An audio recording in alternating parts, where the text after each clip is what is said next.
नमस्कार दोस्तों, जेबी study point के यूट्यूब चैनल में आपका बहुत बहुत हार्दिक स्वागत और अभिनंदन करता हूं।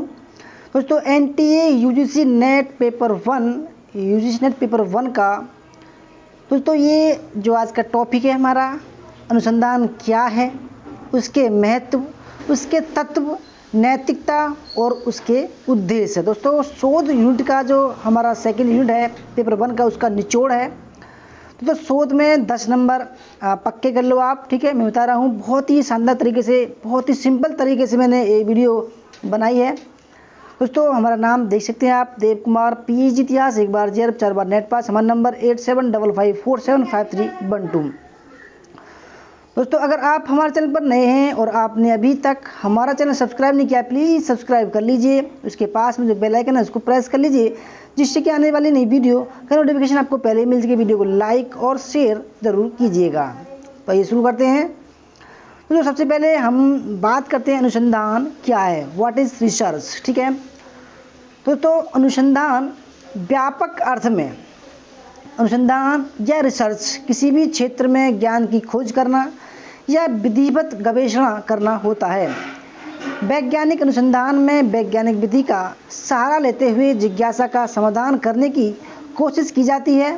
ठीक है, नवीन वस्तुओं की खोज और पुराने वस्तुओं एवं सिद्धांतों का पुनः परीक्षण करना, जिससे कि नए तथ्य प्राप्त हो सके, उसे शोध कहते हैं। यानी कि दोस्तों, नए तथ्यों की खोज करना, ठीक है, नई समाधान करना, ठीक है, किसी टॉपिक का, समस्या का समाधान करना, नई खोज करना, एक्सपेरिमेंट करना, दोस्तों उसको क्या कहते हैं। और उससे क्या होगा, नए तथ्य की प्राप्ति होगी हमें, उसको बोलते हैं शोध।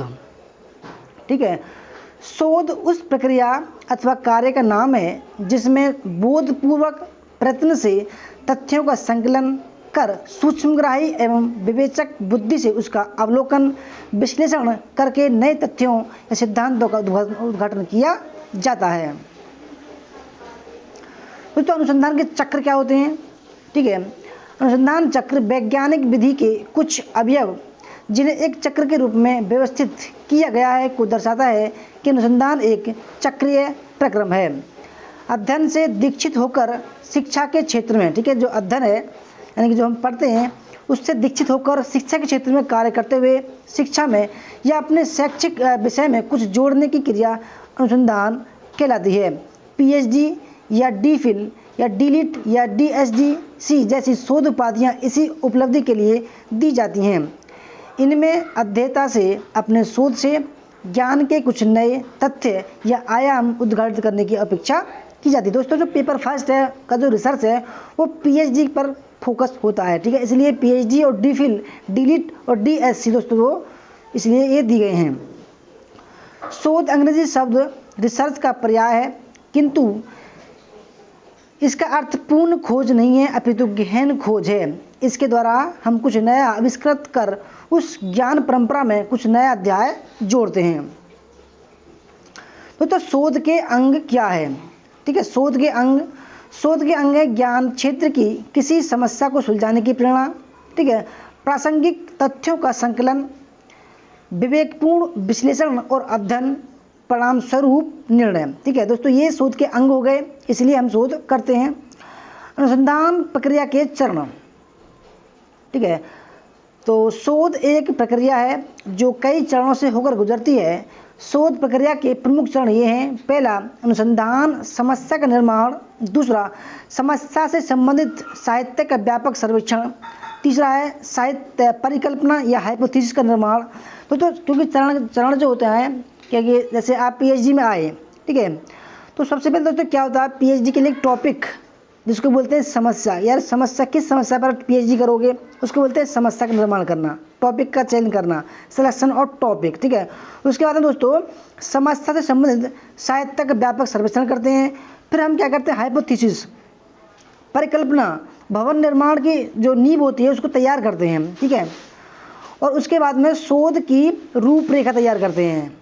शोध की रूपरेखा या शोध प्रारूप या रिसर्च डिज़ाइन तैयार करना। उसके बाद में दोस्तों हम उसी के अकॉर्डिंग जो है कभी लाइब्रेरी जाते हैं, क्या कुछ जो है कुछ ऐसी आर्काइव में जाते हैं दोस्तों जहां हमारे टॉपिक से संबंधित डाटा मिलता है, वहाँ से हम कलेक्ट करते हैं डाटा को और अपने घर जो ले आते हैं।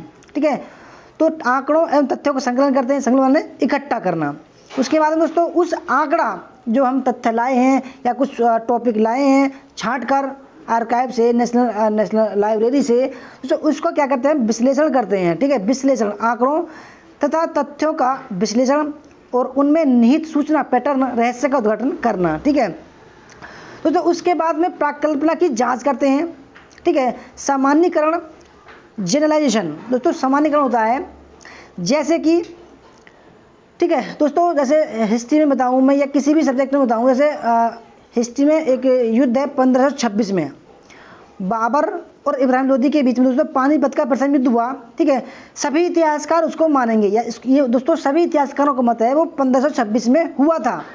दोस्तों उसको बोलते हैं दैट इज कॉल्ड जनरलाइजेशन, सामान्यीकरण। ठीक है, कोई ये नहीं कहेगा भाई नहीं 1526 में नहीं हुआ, वो तो 1726 में हुआ था। नहीं दोस्तों, 1526 का है तो 1526 ही होगा, उसको बोलते हैं सामान्यीकरण। ठीक है, जैसे कि दूसरा उदाहरण देता हूँ दोस्तों, अगर किसी के दोस्तों एक्सीडेंट हो जाए तो लोगों की भीड़ जुड़ती है भाई, लोगों की भीड़ जुटी तो कोई उनमें से ये नहीं कहेगा भाई इस जो इसकी लग गई है या इंजर्ड हो गया है उसको कहीं बढ़ई के पास ले जाओ या उसको कहीं और ले जाओ। दोस्तों सब कहेंगे भाई इसको अस्पताल ले जाओ। दोस्तों उसको बोलता है, सभी लोगों का मत बोलता है सामान्यीकरण। ठीक है, बहुत सिंपल वे में समझाया मैंने सामान्यीकरण को।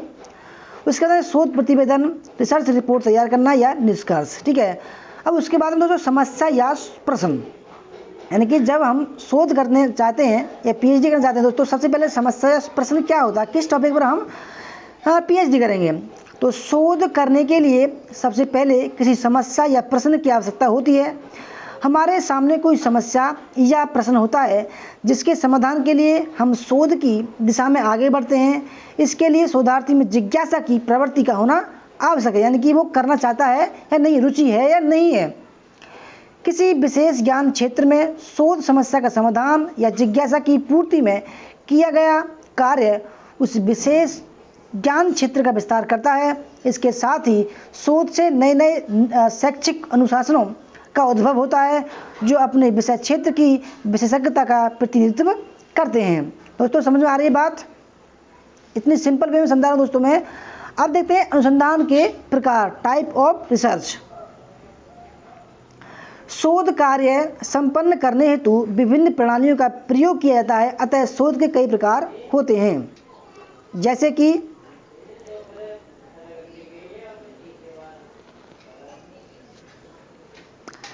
मात्रात्मक या क्वांटिटेटिव रिसर्च। ठीक है, मात्रात्मक या क्वांटिटेटिव रिसर्च। दूसरा होता है गुणात्मक या क्वालिटेटिव। ठीक है, गुणात्मक या क्वालिटेटिव। विवरणात्मक यानी कि डिस्क्रिएटिव, डिस्क्राइब जो करते हैं विवरणात्मक। ठीक है, विश्लेषणात्मक यानी कि एनालिटिकल रिसर्च होता है। ठीक है, अनुप्रयुक्त रिसर्च, एप्लाइड रिसर्च। ठीक है दोस्तों, ये प्रकार होते हैं आधारभूत या फंडामेंटल रिसर्च, अवधारणात्मक अनुसंधान या कॉन्सेप्चुअल रिसर्च, नैदानिक अनुसंधान, डायग्नोस्टिक या क्लिनिकल रिसर्च, ऐतिहासिक अनुसंधान या हिस्टोरिकल रिसर्च। दोस्तों ध्यान से समझना, बहुत ही अच्छी वीडियो है ये, बहुत ही निचोड़ मान लीजिए। अब अनुसंधान का महत्व क्या होता है। शोध मानव ज्ञान को दिशा प्रदान करता है तथा ज्ञान भंडार को विकसित एवं परिमार्जित करता है। शोध जिज्ञासा मूल प्रवृत्ति की संतुष्टि करता है। शोध से व्यावहारिक समस्याओं का समाधान होता है। शोध पूर्वाग्रहों के निदान और निवारण में, यानी पूर्वाग्रह दोस्तों यानी कि पक्षपात। ठीक है, शोध अनेक नवीन कार्यविधियों व उत्पादों को विकसित करता है। ठीक है, शोध ज्ञान के विविध पक्षों में गहनता और सूक्ष्मता लाता है। शोध से व्यक्ति का बौद्धिक विकास होता है। ठीक है, अनुसंधान हमारी आर्थिक प्रणाली में लगभग सभी सरकारी नीतियों के लिए आधार प्रदान करता है। जैसे ही हम दोस्तों कोई रिसर्च करते हैं तो हमारा अच्छा रिसर्च है तो सरकार जो है उसको अपने अंडर में ले लेती है। ठीक है, और अपनी नीतियों में उसको लागू कर देती है। अनुसंधान के माध्यम से हम वैकल्पिक नीतियों पर विचार और इन विकल्पों में से प्रत्येक के परिणामों की जांच करते हैं। ठीक है दोस्तों, समझ में आ रहा होगा, बहुत ही सिंपल वे में है। अनुसंधान सामाजिक रिश्तों का अध्ययन करने में सामाजिक वैज्ञानिकों के लिए भी उतना ही महत्वपूर्ण है। शोध सामाजिक विकास का एक सहायक है। ठीक है, यह एक तरह का औपचारिक प्रशिक्षण है। ठीक है, अनुसंधान नए सिद्धांत का सामान्यीकरण करने के लिए हो सकता है। अनुसंधान नई शैली और रचनात्मक के विकास के लिए हो सकता है। दोस्तों देखते हैं शोध के प्रमुख सोपान या स्टेप। ठीक है, स्टेप ऑफ रिसर्च या शोध के प्रमुख सोपान। शोध के प्रमुख 4 सोपान होते हैं। ठीक है दोस्तों, 4 सोपान होते हैं। पहला, ज्ञान क्षेत्र की किसी समस्या को सुलझाने की प्रेरणा। दूसरा, प्रासंगिक तथ्यों का संकलन करना। तीसरा, तार्किक विश्लेषण एवं अध्ययन करना। निष्कर्ष की प्रस्तुति। ये क्या हुआ दोस्तों? सोपान हो गए। शोध की विशेषताएं क्या होती हैं? शोध की विशेषताएं, वस्तुनिष्ठता होना चाहिए। ठीक है, वस्तुनिष्ठता, क्रमबद्धता, सिस्टमैटिक, तार्किकता, तर्क बल होना चाहिए। ठीक है, ऐसा ना हो दोस्तों कि वैसे ही कर दो भाई। वैज्ञानिक, तो साइंटिफिक होना चाहिए आपका रिसर्च। ठीक है, दृष्टिकोण होना चाहिए उसका अच्छा वाला, वैज्ञानिक दृष्टिकोण। ठीक है, साइंटिफिक लॉजिक के आधार पर दोस्तों आपको करना चाहिए। यथार्थता, ठीक है, निष्पक्षता होनी चाहिए। ऐसा ना हो किसी का भाई पक्ष ले लो, आप रिसर्च कर रहे हैं दोस्तों और आपका जो इंडिविजुअल है वो नहीं लगना चाहिए। ठीक है, जो दोस्तों वाकई में ही जो है हकीकत उसको आप अपने शोध में लाना चाहिए। विश्वसनीयता, वैलिडिटी दोस्तों, प्रमाणिकता, बिल्कुल वैलिडिटी होना चाहिए, बिल्कुल प्रमाणिक होना चाहिए, ऑथेंटिक होना चाहिए। ठीक है, तथ्यान्वेषण, तथ्य के आधार पर होना चाहिए। ठीक है, समयाभाव, दोस्तों समयावधि का उल्लेख, तो समयावधि का उल्लेख करना चाहिए भाई कि आप किस अवधि से किस अवधि के बीच में शोध कर रहे हैं। एवं अनुशासनबद्धता, अनुशासन दोस्तों, डिसिप्लिन होना चाहिए उसमें, डिसिप्लिन। संदर्भों की सच्ची प्रतिकृति, जैसे आप दोस्तों आप रिसर्च कर रहे हैं। ठीक है, आपने किसी बुक में से कुछ लिया तो दोस्तों उसका बिल्कुल राइट इन्फॉर्मेशन देनी चाहिए, सच्ची इन्फॉर्मेशन। ऐसा ना हो यार कोई देख थोड़ी रहा है, लगा दो, कॉपी पेस्ट कर दो। दोस्तों अगर कॉपी पेस्ट कर रहे हैं तो दोस्तों जो पैराग्राफ आपने लिया है किसी बुक में से, ठीक है, वो रेफरेंस आपको बिल्कुल सही तरीके से देना चाहिए। किसी बेहतर शोध की अनिवार्य विशेषताएं हैं। ठीक है, अब शोध की प्रेरणा, शोधोन्मुखता की प्रेरणा सामान्यतः निम्नलिखित कारणों से मिलती है। यानी कि शोध की जो प्रेरणा होती है शोध करने की, वो किस कारण प्राप्त होती है। यानी कि दोस्तों आप एमए कर लिया, आपकी प्रेरणा हो रही है यार पीएचडी करेंगे भाई हम। ठीक है, तो पीएचडी क्यों करोगे भाई? आप जानते हैं, शोध प्रज्ञ की डिग्री प्राप्त कर, ठीक है, संभावित लाभ की कामना करना। यानी कि पीएचडी करके हो सकता है आपकी नौकरी लग जाए दोस्तों, लगती है, ऐसी बात नहीं, लगती है, कुछ लाभ कमेगा, उसकी कामना करना। ठीक है, विषय विशेष से संबंध, अनभिज्ञताओं, उलझनों, प्रश्नों, समस्याओं का हल ढूंढने की आकांक्षा। यानी कि दोस्तों आपको लग रहा है कि भाई मुझे इस पर शोध करना चाहिए। ठीक है, तो दोस्तों आप शोध करने के इच्छुक होते हैं। फिर समाज हित में बेहतर रचनात्मक कार्य करने की इच्छा, कुछ समाज के लिए टॉपिक है दोस्तों, आप सोचते हैं भाई समाज में एक ही बुराई है, इसका क्या समाधान निकालें हम। ठीक है, उसका शोध करते हैं भाई क्यों उत्पन्न हुई है, इसका क्यों करते हैं लोग और ये खत्म कैसे होगी, इसका उद्देश्य क्या है दोस्तों, ये कैसे विनाश होगा इसका, तो इसका ये रिसर्च लोग बात करते हैं। यश प्राप्त करने के लिए, धन प्राप्त करने के लिए, ज्ञान प्राप्त करने के लिए, कौशल प्राप्त करने के लिए, सम्मान की प्राप्ति के लिए तो हम शोध करते हैं। ठीक है सॉरी, नीति अथवा नियोजन के विधान की आवश्यकता। अगर नीति बनानी हो दोस्तों तो आप देख सकते हैं भाई, जैसे ड्राफ्ट आया है तो सरकार ने कहा भाई हम नया ड्राफ्ट ला रहे हैं, आपको सुझाव क्या है, तो उन्होंने एक शोध की तरह काम किया है। लोगों ने कहा भाई लाइए, उसमें ये होना चाहिए, उसमें ये होना चाहिए, उसमें ये होना चाहिए, तब जाके जो है वो एक नीति का निर्माण हुआ है। शोध के उद्देश्य, सामान्य तौर पर शोध का उद्देश्य निम्नलिखित होता है। यानी कि दोस्तों आप शोध करेंगे कोई भी, उसका उद्देश्य क्या होता है अभी देखते हैं। विज्ञान सम्मत कार्यविधि और बोधपूर्ण तथ्यान्वेषण द्वारा विषय, प्रसंग, घटना, व्यक्ति एवं संदर्भ के बारे में सूचित समस्याओं, शंकाओं, दुविधाओं का निराकरण ढूंढना। ठीक है, यानी कि दोस्तों कोई भी समस्या है उसका हमें निष्कर्ष निकालना है, उसका निराकरण ढूंढना है, ठीक है, कैसे करना है, शंका कौन सी है उसको दूर करना है, शंकाओं को, ठीक है, विस्तृत और अलक्षित तथ्यों को अलोकित करना, यानी कि जो बड़े बड़े जो कुछ तथ्य हैं, जो अलक्षित तथ्य हैं दोस्तों, उनको जो है सबके सामने लाना और उसके बारे में दोस्तों सरल शब्दों में उसकी व्याख्या करना, नए तथ्यों की खोज करना, ठीक है, नए तथ्यों की खोज करना दोस्तों, ये भी उद्देश्य होता है।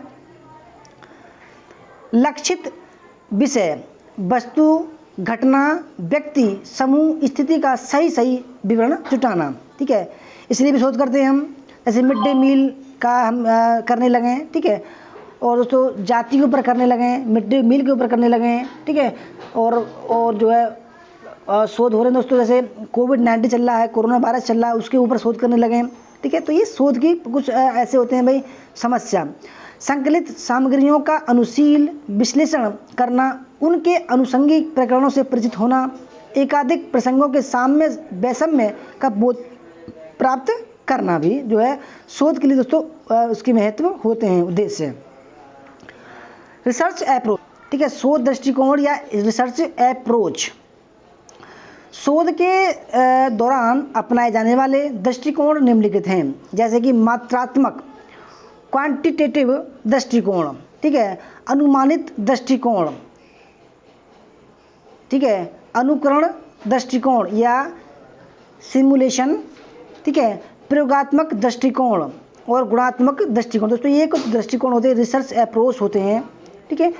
उसके बाद शोध प्रक्रिया, रिसर्च प्रोसेस क्या होती है? शोध प्रक्रिया उन क्रियाओं अथवा चरणों का क्रमबद्ध विवरण है जिसके द्वारा किसी शोध को सफलता के साथ संपन्न किया जाता है। शोध प्रक्रिया के कई चरण होते हैं। यहाँ यह जानना आवश्यक है कि शोध प्रक्रिया में प्रत्येक चरण एक दूसरे पर निर्भर होता है, क्योंकि कोई चरण एक दूसरे से पृथक एवं स्वतंत्र नहीं होता है। दोस्तों बहुत ही इंपॉर्टेंट लाइन है ये, क्योंकि दोस्तों अगर आपने एक भी प्रोसेस स्टेप अलग कर दिया दोस्तों, आपका जो रिसर्च हुआ है नहीं होगा। शोध प्रक्रिया के चरण दोस्तों, ठीक है, क्या स्टेप होते हैं उसके, ठीक है, शोध प्रक्रिया कैसे होती है। सबसे पहले हम क्या करते हैं दोस्तों, जैसे हम पीएचडी कर रहे हैं या डीलिट कर रहे हैं, तो सबसे पहले दोस्तों क्या करते हैं, हम शोध विषय का सिलेक्शन ऑफ टॉपिक, विषय निर्धारण करते हैं, किस पर हम टॉपिक रिसर्च करेंगे, ठीक है। सबसे पहले क्या है, विषय निर्धारण। उसके बाद में शोध समस्या निर्धारण, ठीक है, यानी कि सबसे पहले विषय, दोस्तों विषय क्या है, हिस्ट्री वगैरह क्या है। उसके बाद में शोध समस्या, उसमें टॉपिक क्या है, संबंधित साहित्य का व्यापक सर्वेक्षण, ठीक है। 14 परिकल्पना या प्राकल्पना, यानी कि हाइपोथेसिस का निर्माण करते हैं, यानी कि आप कहाँ पर जाएंगे, लाइब्रेरी में कहाँ लाइब्रेरी में क्या इकट्ठा करेंगे, ठीक है। ये क्या करें दोस्तों, बनाते हैं भाई, आर्काइव में जाऊँगा, वो जाऊँगा, ऐसे करूँगा, स्ट्रक्चर बना, यानी कि जो है यानी कल्पना बनाते हैं अपने दिमाग में भी, ऐसे काम करूँगा मैं, ठीक है। उसके बाद में शोध की रूपरेखा तैयार करना, ठीक है दोस्तों, यानी कि आप कहते हैं ना भाई घर का नक्शा बनाते हैं, तो इस तरीक़े से दोस्तों ये आप शोध की रूपरेखा बनाते हैं, ठीक है। तथ्य संग्रह एवं तथ्य विश्लेषण, यानी कि जो आप पीएचडी कर रहे हैं या शोध कर रहे हैं दोस्तों, उससे संबंधित आप डाटा इकट्ठा करेंगे, ठीक है। उसके बाद में दोस्तों आप तथ्य विश्लेषण, उनका विश्लेषण करेंगे, पर उनकी परिकल्पना की जांच करेंगे, यानी कि कौन सा हमें लेना है, कौन सा हमें नहीं लेना है, परिकल्पना, ठीक है, यानी कि कौन सा हमारे काम का है, कौन सा नहीं है, और क्या उसकी वैलिडिटी है या नहीं है, अगर हम जो यूज़ कर रहे हैं दोस्तों उसकी प्रासंगिकता है या नहीं है, क्या वैलिड है या नहीं है। इसके बाद में सामान्यीकरण एवं व्याख्या, दोस्तों फिर हम क्या करते हैं भाई, अगर सामान्यीकरण करते हैं कि भाई हाँ लोगों ने ये माना है, ऐसा ना हो फिर हम इंडिविजुअल अपने विचार उसमें थोप दें ज़बरदस्ती कि नहीं मेरा ये विचार है। दोस्तों विचार तब लगाते हैं जब कुछ नया करते हैं, यानी कि भाई ताजमहल शाहजहाँ ने बनवाया, तो आप ये थोड़ी कहो नहीं शाहजहाँ ने नहीं, जहांगीर ने बनवाया। दोस्तों ये इंडिविजुअल है, यहाँ पर आप पर इंडिविजुअल नहीं चलेगा, ठीक है। व्याख्या भी करते हैं उसकी फिर, ठीक है। उसके बाद में शोध प्रतिवेदन, रिसर्च रिपोर्ट तैयार करते हैं, ठीक है, उस निष्कर्ष भी निकालते हैं। उसके बाद दोस्तों शोध समस्या निर्धारण की सावधानियाँ क्या होती हैं, ठीक है। शोध समस्या चुनाव करते समय कुछ बातों का ध्यान रखना जो आवश्यक है, किस किस बातों को ध्यान रखना आवश्यक है, देखते हैं। दोस्तों मैं आशा करता हूँ आपको मज़ा आ रहा होगा। ठीक है, बहुत ही सिंपल वे में समझा रहा हूँ। जिस विषय पर अत्यधिक कार्य हो चुका है उस पर कोई नई रोशनी डालना कठिन होता है, इसलिए वैसे विषयों के चयन से परहेज करना चाहिए। ठीक है, शोध समस्या न तो अत्यंत संकीर्ण होना चाहिए और न अत्यधिक विस्तृत, यानी कि दोस्तों ऐसा ना हो कि भाई आप कर ही ना पाओ किसी टॉपिक को। ठीक है, ऐसा ना हो जो बहुत ही विशाल हो। दोस्तों एक लिमिट में होना चाहिए, कंट्रोल में होना चाहिए आपके। कोई आप शोध कर रहे हैं, पीएचडी कर रहे हैं, दोस्तों पीएचडी का टॉपिक जो होना चाहिए वो ऐसा होना चाहिए आपके कंट्रोल में हो। ठीक है, दोनों ही स्थितियां नुकसानदेह होती हैं, यानी कि संकीर्ण जटिल ऐसा हो कि ऐसा टॉपिक ले लो भाई जो हो ही नहीं आप ज़िंदगी भर, क्योंकि एक लिमिट होती है, समय अवधि होता है। दोस्तों संकीर्णता की स्थिति में विषय प्रसंग पर कार्य करने की सुविधा नहीं होती, जो व्यापकता की स्थिति में लक्ष्य केंद्रित शोध की प्रेरणा नहीं जगाती है। ठीक है, नहीं जगती है। शोध का विषय परिचित और संभाव्य क्षेत्र का होना चाहिए ताकि शोधार्थी यथोचित तथ्य सामग्री संसाधन आसानी से जुटा सके। दोस्तों ऐसा ना हो कि भाई हमारा टॉपिक हमने ले लिया, किसी ने दे दिया, जब में ले लिया और हमें पता नहीं ये टॉपिक के बारे में क्या टॉपिक है, कैसे होगा, क्योंकि दोस्तों शोध हमको खुद करना होता है। शोध समस्या निर्धारण के समय शोधार्थी को विषय के महत्व एवं उपादेयता के साथ साथ अपनी योग्यता, प्रशिक्षण और समय, धन एवं शक्ति के अनुमानित व्यय का सूक्ष्म ज्ञान होना चाहिए। दोस्तों ऐसा ना हो कि भाई हमने लगाया भाई कि भाई जो 3 साल से लेकर 5 साल तक पीएचडी होती है, तो दोस्तों 6 से 6 भी होती है। ठीक है, तो ऐसा ना हो भाई कि 6 साल में ना हो, या ऐसा ना हो भाई हम पर पैसे है नहीं, JRF निकला नहीं, और अब ऐसा ना हो भाई हमारे अनुमान है कि 1 लाख में हो जाएगा और 10 लाख लग रहे हैं। तो उसका अनुमान होना चाहिए कि भाई हम इतना में हम व्यवस्थित कर सकते हैं। विषय निर्धारण से पूर्व शोधार्थी को यथासंभव प्रारंभिक अन्वेषण कर लेने के बाद ही इस दिशा में आगे बढ़ना चाहिए। विषय निर्धारण के समय शोधार्थी को अपनी क्षमता एवं विषय की जटिलता का विधिवत अनुशीलन कर देना चाहिए। कोई औसत क्षमता का शोधार्थी कोई विवादास्पद विषय का चुनाव कर ले तो ऐसा शोध उनके लिए जी का जंजाल बन सकता है। दोस्तों ऐसी स्थिति से पसंद, ऐसा ना हो दोस्तों कि आपने ऐसा टॉपिक ले लिया शोध का कि उसमें विवाद हो। ऐसा ना हो दोस्तों कि आप विवादों में उलझे रहो और आपका जो टॉपिक है वो रिजेक्ट कर दिया जाए। ठीक है, ऐसा ना हो दोस्तों। अनुसंधान में नैतिकता, दोस्तों इथिक्स जो है जरूर होना चाहिए। ठीक है, अनुसंधान ईमानदारी से की गई एक प्रक्रिया, यानी कि ईमानदारी से करना चाहिए। इसमें गहनता के से अध्ययन किया जाता है और विवेक एवं समझदारी से काम लिया जाता है। क्योंकि यह एक लंबी प्रक्रिया है, इसमें धैर्य की परम आवश्यकता होती है। दोस्तों नैतिकता जरूर होना चाहिए। ठीक है, इंडिविजुअल नहीं लगाना चाहिए, झूठ का प्रयोग नहीं करना चाहिए। ठीक है, सच्चाई का प्रयोग करना चाहिए उसमें, और सहनशीलता भी होनी चाहिए आपको। ऐसा ना हो दोस्तों कोई आपको टॉपिक समझ में नहीं आ रहा हो, ठीक है, कोई आपकी रिसर्च के संबंधित कोई टॉपिक समझ में नहीं आ रहा हो, आप झल्ला जाएं, छोड़ दें उसको। दोस्तों धैर्य रखें, समझ में आएगा। सैम्पलिंग केस में ऐसे ही होता है। ठीक है दोस्तों, बिल्कुल आसानी से करें, गुस्सा नहीं आना चाहिए आपको, बिल्कुल नॉर्मल होकर आप शोध वगैरह करना चाहिए। दोस्तों मैं आशा और विश्वास साथ मैं कहता हूँ कि आपको हमारा ये टॉपिक तो इतना शानदार तरीके से मैंने आपको समझाया है, समझ में आ गया होगा। दोस्तों कि आपकी क्या प्रतिक्रिया है, कितना समझ में आपको आया, कितना नहीं आया, दोस्तों कमेंट करके ज़रूर बताएं। तो हमारी वीडियो अच्छी लगी हो तो प्लीज़ लाइक कर दीजिएगा, शेयर कर दीजिएगा। धन्यवाद। जय हिंद, जय भारत, वंदे मातरम।